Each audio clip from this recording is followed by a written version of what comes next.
Hi, thank you for your question. For anyone who's new, my name's MJ. I'm a trans man. Before my transition, I had a pretty severe ED. I was in recovery for it, and at the peak of my ED, I ended up pregnant. Obviously, it wasn't smart, not great decision making. However, my son and I were both healthy now, and he's just awesome, amazing. So to answer your question, no, becoming pregnant did not really encourage me to get healthier. Well, it did encourage me. I wanted to. I wanted to be healthier. It would honestly be great if I could come on here and say, like, once I got pregnant, I completely like abstained from any harmful behaviors related to my ED.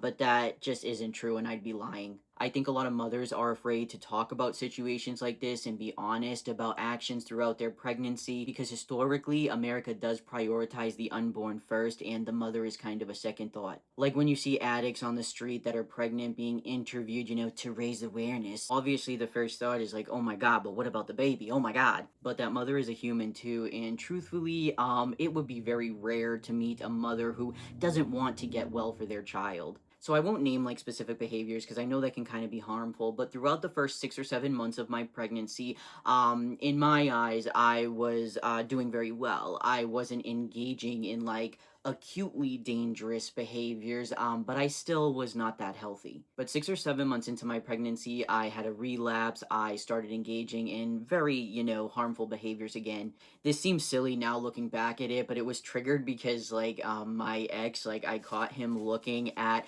pictures of a girl who I thought like was so skinny and pretty and everything. And of course I'm not blaming them or anything. However, like that is what triggered it because in my mind I was like, oh my god, there's something wrong with me. I must be getting bigger. Like the insecure thoughts, and that's kind of what triggered the relapse. Being pregnant in general with an ED is not great. Not just because of the mental toll, but also like things like I remember when I would go in for my checkups with my OB, I'd have to be weighed backwards. I mean, that's kind of embarrassing. There's people around. But yeah, it wasn't great. It wasn't a great experience. I wish that, becoming pregnant just automatically made me enter recovery, graduate, and live healthily ever after, but that's not what happened. I do have to insert this because I get this follow up question a lot when I talk about this. A lot of people will ask me, like, well, do you think because of your actions, like when you were pregnant, do you think like that's why your son has disabilities? No, in fact, I don't think that that's not the cause. I know that's not the cause. I mean, it's widely accepted that autism is genetic, but not only that, my son's other like pretty major disability that affects like his life a lot is hypotonia, which is low muscle tone, and he had genetic testing which showed the genetic marker coming up as positive for that. So it's genetic. However, I do think that my actions during that time could have led to him being born premature. He was born like almost at 8 months, so he wasn't like so premature that there was like a lot of issues. But he was technically premature, and I do wonder if that could be, tied into me having an ED and everything.